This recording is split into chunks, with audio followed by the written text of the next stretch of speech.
المعرفيون وإشكالية المقدس في الفكر الديني والقومي. إن القومية نتاج شعور جمعي بضرورة الاجتماع، والضرورات حتما ناتجة عن دوافع قسرية أو طبيعية، كالشعور بالاضطهاد والتمييز العنصري أو الرغبة بتحقيق المصالح الضرورية. ونتيجة الصراعات الدموية تجذرت المفاهيم القومية اللغوية، ولا سيما في عصر القوميات في أوروبا وانتقالها للعالم العربي والإسلامي.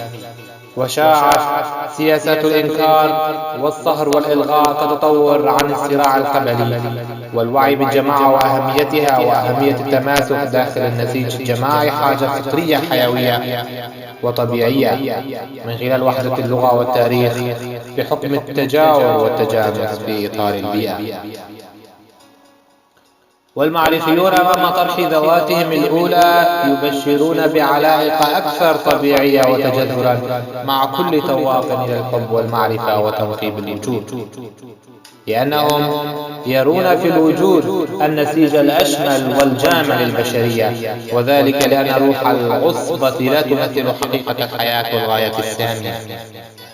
ويرون في المعرفة قومية واسعة وجديدة، لا إيديولوجيا أو دين أو مذهب يفرقهم عن بعضهم، كونهم يجدون في الحب سبيلا لمعرفة الوجود الذي يمثل ذروة الانتماء الطبيعي.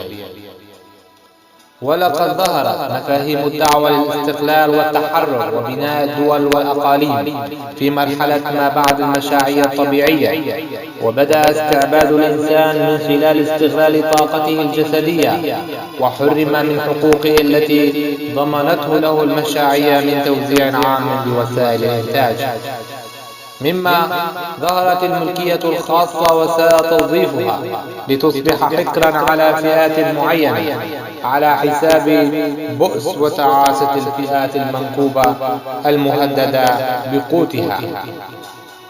فتمادي